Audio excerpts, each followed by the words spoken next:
Alors bonjour Catherine, merci beaucoup d'avoir accepté d'apporter ton témoignage à la fin du programme Décollage que tu as terminé il n'y a pas très très longtemps.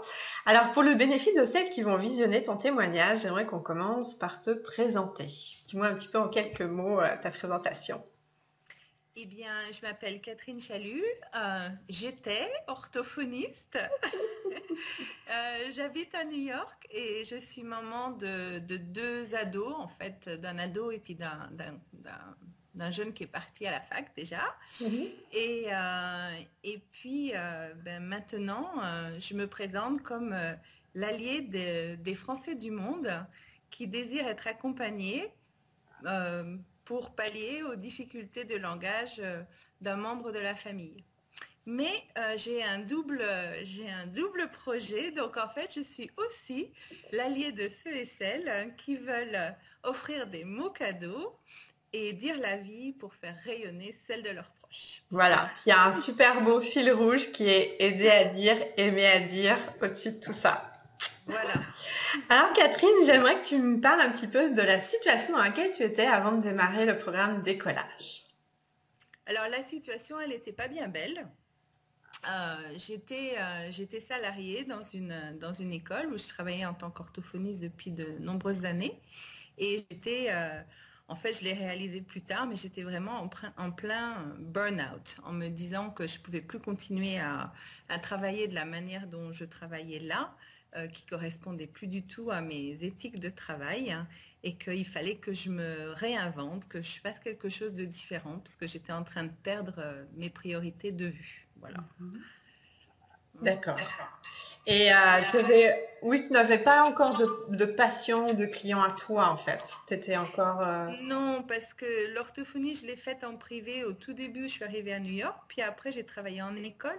Puis hmm, là, j'étais salariée. J'avais pas mes patients. Enfin, j'avais mes patients, mais dans c'est le ça. couvert de l'école. Voilà. D'accord, d'accord. Et alors, quand tu as vu l'offre Décollage, hein, quelles étaient à ce moment-là tes attentes par rapport à ce programme et ce que tu voulais pour ton projet, en fait? Mais je crois que j'en étais presque rendue à me dire que je voulais plus faire d'orthophonie et que ayant la cinquantaine, j'avais encore quelques années devant moi à être une femme active et que bah, j'avais envie de trouver un truc qui me ferait plaisir, dans lequel, voilà, c'était vraiment le mot-clé. J'avais envie d'avoir du plaisir à faire ce que je voulais faire. Et puis en même temps, bah, évidemment, il y a le côté financier, donc il fallait que j'ai de la joie et que j'ai des sous aussi. Tant qu'à faire. D'accord. Et alors, pourquoi est-ce que tu as choisi de travailler avec moi, de rejoindre ce programme Décollage? Alors, ça, c'est pas venu d'un coup. En fait, j'avais vu ton site. J'avais été très accrochée par ton titre Femme de challenge, qui correspondait à quelque chose pour moi. Et je crois que j'ai bien mis 6 mois à regarder ton site, à étudier tout ce que tu écrivais. Moi, j'adore lire, donc j'ai lu ton site de A à Z. J'ai regardé tous les témoignages et je me suis dit, ben non, c'est vraiment... s'il y a quelqu'un qui peut m'aider à sortir de là où je suis pour l'instant, ben, je pense que cette femme, je sens que je peux lui faire confiance. Et c'est comme ça que c'est parti. Et ta première séance, la séance rencontre que l'on a eue, ben, ça a fait que confirmer tout ce que j'avais fait de mon côté d'études sur ton travail. D'accord. Et comment est-ce que tu as trouvé l'argent pour investir dans le programme? Alors ça, c'était certainement la chose qui a fait que j'ai pas répondu tout de suite oui, alors que ça faisait, je te dis, 6 mois que je regardais déjà ce que tu faisais. Parce que, ben oui, voilà, je m'arrêtais, je venais, alors quand j'ai commencé avec toi, j'avais en effet pris la décision d'arrêter de travailler, donc j'avais démissionné. Donc, bien entendu, démission, plus de rentrée d'argent. Et ben, j'hésitais, puis je me sentais coupable d'utiliser de l'argent que je n'avais pas vraiment.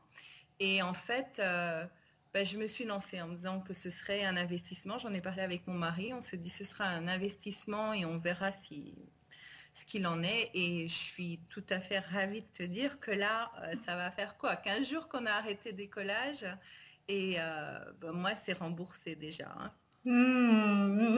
Donc voilà. Cool. Et alors, une petite question qui n'était pas forcément prévue avant, j'aimerais juste comme ça que tu dises, quand tu parles de l'expérience que tu as vécue au sein du programme d'écolage, tu aurais envie de dire quoi? Mais je crois il y a deux choses principales pour moi. Euh, bien entendu, c'est toi, c'est ton approche, c'est tout ce que tu peux nous apporter, ta façon de voir. Je crois que tu as vraiment un don pour lire les gens. Je pense que ce que je recherchais, ben, c'était de trouver donc cette nouvelle activité et tu es complètement capable de voir les compétences des gens, tu es capable d'entendre nos désirs aussi. Donc tout ce que tu as pu me donner au fil de ces mois, ben, ça a été extrêmement précieux. Et la deuxième chose, c'est ce groupe que tu as mis, euh, toutes ces femmes que tu as mis ensemble. Je pense que tu avais fait un beau boulot déjà avant de démarrer le groupe, de voir qui pourrait avoir les mêmes affinités, je pense, parce que c'était pas possible que ce soit un hasard que toutes ces femmes que j'ai trouvées absolument merveilleuses et qui avaient un grand cœur et qui était vraiment la chose qui m'importait le plus, ben, se retrouvaient réunies. Donc je pense que tu avais fait un merveilleux travail pour nous réunir. Et puis après, ben, comme on est toutes dans le même état d'esprit, qu'on a toute envie de faire quelque chose qui va être utile aux autres, ben, je crois qu'il y a une énorme bienveillance dans ce groupe et une énorme synergie. Et ben, je trouve ça très émouvant et j'en suis toujours émue quand je pense à elle parce que je pense qu'en plus, je me suis fait des amis à vie, même si on était en virtuel parce qu'on a partagé des choses qui allaient au-delà de ce qui est professionnel. Ouais, bien sûr. Voilà. Catherine, quels ont été du coup les résultats donc pendant l'accompagnement et puis bah, depuis, même si ça s'est terminé il y a peu de temps, dis-moi un petit peu quels ont été les résultats. Ben, pour moi, c'est que ben, tu m'as fait comprendre qu'une transition de carrière, c'était pas un abandon de ce qu'on a fait par le passé, que c'était ben, bien le mot transition. C'est-à-dire que là, aujourd'hui, ben, je suis toujours orthophoniste. Je pratique toujours l'orthophonie, mais avec un paradigme complètement différent et qui commence à être compris et senti par les patients qui me suivent dans cette aventure-là. Donc, ben, je suis devenue orthophoniste autrement et au-delà, et ça me fait énormément plaisir parce que les compétences et en fait la joie que j'ai à faire ce métier, ben, je l'ai retrouvée autrement et c'est vraiment très très apprécié. Et puis d'autre part, ben, on a réussi. Alors là, je me rappelle de notre première séance où tu as réussi à trouver le truc qui allait faire l'amalgame entre les deux choses auxquelles je pensais. Et c'est vrai que ben, j'ai un autre volet dans cette activité maintenant qui a trait aussi à dire, qui a trait à rendre hommage aux gens, à leur dire comme on les trouve précieux, etc.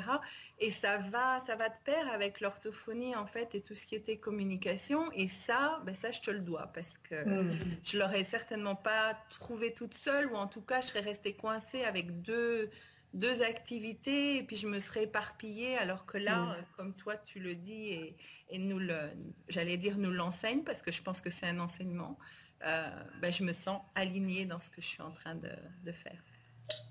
Et est-ce qu'on peut dire que tu as quand même révolutionné ton métier d'orthophoniste, puis ça n'a pas été une mince affaire?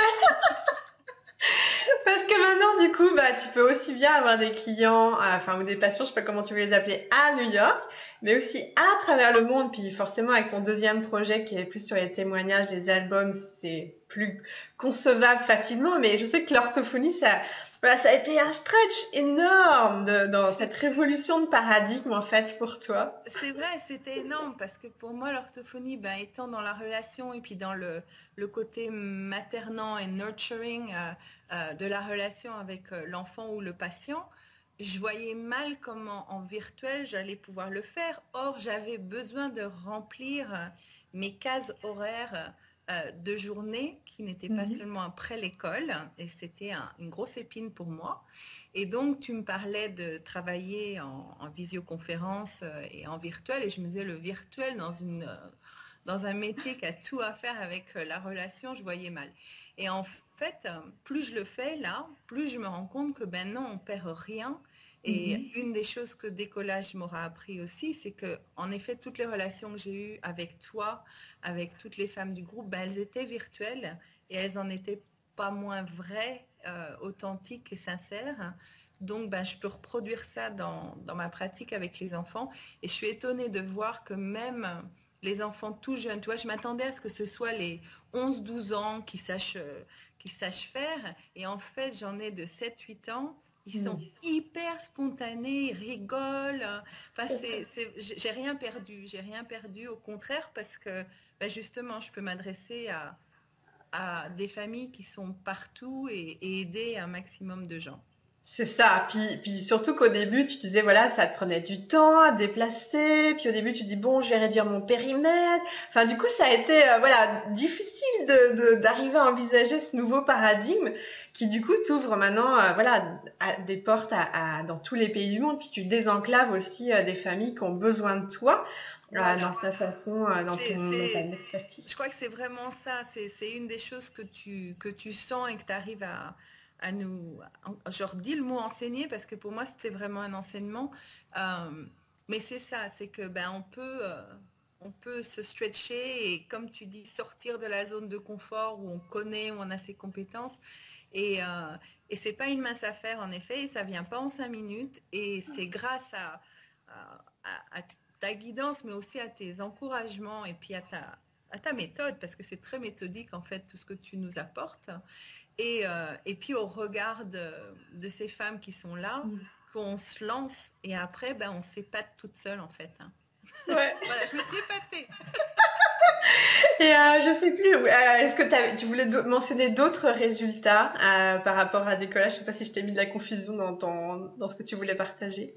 Non, attends, je regarde 2 secondes ce que j'avais gardé pour pas rater quoi que ce soit. Alors, lunettes sur le nez.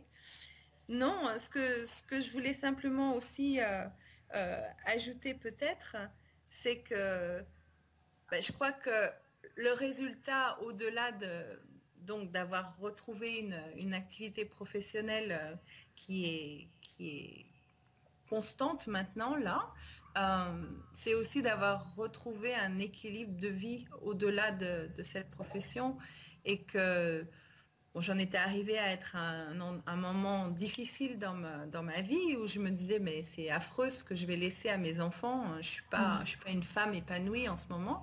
Et en fait, là, ça y est, c'est bon. Dès que je retrouve des amis, on me dit, mais tu fais quoi là? T'as bonne mine? T'as l'air contente? Mais c'est ça, en fait, dans la vie personnelle, les choses se sont rééquilibrées là Hmm. aussi.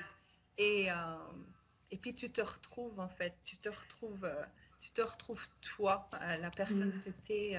que t'es vraiment. Donc, dire que tu cherches le job qui te colle à la peau, ben, c'est pas des mots en l'air, c'est vraiment ça et c'est une quête qui va au-delà du professionnel, c'est vraiment une quête personnelle et ça remue plein plein de choses et c'est très très beau. Et je me rappelle encore quand, quelques semaines après la rentrée, tu t'es rendu compte que c'était la rentrée scolaire et tu dis, je m'en étais même pas aperçue alors que chaque année depuis quoi, 11 ans ou je sais Oh, plus, bah, tu peux mettre 30, hein. c'était genre la rentrée avec l'agenda qui se remplit, puis tout plein de stress. Et là, tu t'en es même pas rendu compte parce que du coup, bah voilà, t'avais mis en place ton organisation et puis pouf, les clients, tes patients rentraient dans les cases de ton agenda comme t'avais décidé que ça Voilà. le Et soit en puis, fait. et puis je crois que ceux qui sont venus, ceux qui se sont, euh, qui ont commencé à travailler avec moi, c'est plus les mêmes. Ben Disons que oui. c'est des gens qui, bah déjà, ils sont prévenus de la démarche et ils sont vraiment partants, quoi. Et ça Mm. change tout. Ça change tout de travailler avec des gens qui ont tellement envie de travailler avec toi et qui reconnaissent ce que tu es en train de Mm. ce que tu veux leur apporter, en tout cas, même si c'est qu'un commencement. Mm. Et ça change tout, parce qu'en effet, ça fait une rentrée. Alors, la rentrée scolaire, c'était pas une rentrée scolaire, quoi. Ça, c'est vrai. C'est clair. Ouais, ouais, ouais. Et Catherine, qu'est-ce que tu aurais envie de dire comme étant le plus grand changement que tu as vécu durant cet accompagnement? Le plus grand changement, ben, le plus grand changement, c'est ça, c'est d'avoir redonné la vie à mes priorités et d'avoir l'occasion de nouveau de travailler avec le cœur. Je pense que j'avais pas forcément compris qu'un changement de carrière allait m'amener vers un, un travail d'accompagnement des autres. Euh, je ne sais pas en fait ce que je m'attendais comme changement de carrière. Peut-être que je me disais que j'allais être, je sais pas, marionnettiste. Je sais pas. Je voyais un truc Mhm. complètement différent et en fait, c'est pas ça. C'est pas ça et c'est tant mieux parce que tes priorités qui étaient un peu enfouies, ben, elles sont toujours là et du coup, elles ont été mises à jour. Donc pour moi, ça a été le plus important, c'est de me dire que là, aujourd'hui, je respecte ce qui est une priorité pour moi dans ce que je fais à la maison et dans la vie professionnelle. Super. Voilà.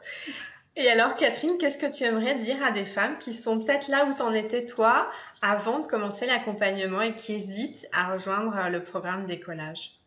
Moi, ce que j'ai envie de leur dire, c'est foncez. Allez-y, n'hésitez pas parce que vraiment, ça va au-delà même de ce que je pouvais imaginer et attendre. Et c'est pas de la pub, c'est dit avec la plus grande sincérité qui soit. Je pense que il faut foncer, faut faire quand on sent qu'on a envie de faire et on a en toi une guide qui est extrêmement sincère et qui a un don pour lire les autres et ben, il faut en profiter. Mhm. Merci Catherine. Est-ce que tu voudrais rajouter un mot de la fin pour terminer ce témoignage? Non, je crois que j'ai à peu Ouais, près tout t'as dit fait ce que le je tour. voulais dire. Bah, en tous les cas, moi, je voulais dire bravo parce que, enfin, quelque part, tu es vraiment pour moi un symbole d'avoir vraiment révolutionné un métier, enfin l'orthophonie, parce que voilà, on a trouvé finalement ce fil rouge qui t'a amené à faire cette transition tout en gardant ce qui était fort et important pour toi dans l'orthophonie et à t'ouvrir du coup des portes et des horizons même parce que là, tu peux vraiment accompagner des familles, des enfants à travers le monde alors que tu ne l'avais pas envisagé et de pouvoir aussi avoir ce projet de cohérent entre aider à dire et aimer à dire. Puis j'invite chacun à aller voir le site qu'on va mettre juste en dessous le témoignage, parce que c'est vraiment des très très beaux projets et qui ont quelque part presque une continuité parce que je dirais on avait vu ça pendant notre séance ensemble. Je t'avais dit c'est un beau travail de transmission intergénérationnelle ou comme un héritage. Mais j'invite chacun à aller voir ton site parce que c'est sans doute ça qu'ils vont comprendre aussi. En tous les cas, bravo Catherine, moi j'ai été ravie. Et puis, ben, on poursuit avec la suite dans quelques semaines avec Tout à accélération. fait, parce que voilà, parce que le merci d'aujourd'hui, ben, je suis sûre que je peux encore l'agrandir là. Ça marche. Ben, écoute, je t'embrasse. À très très bientôt À très Catherine. bientôt, Delphine.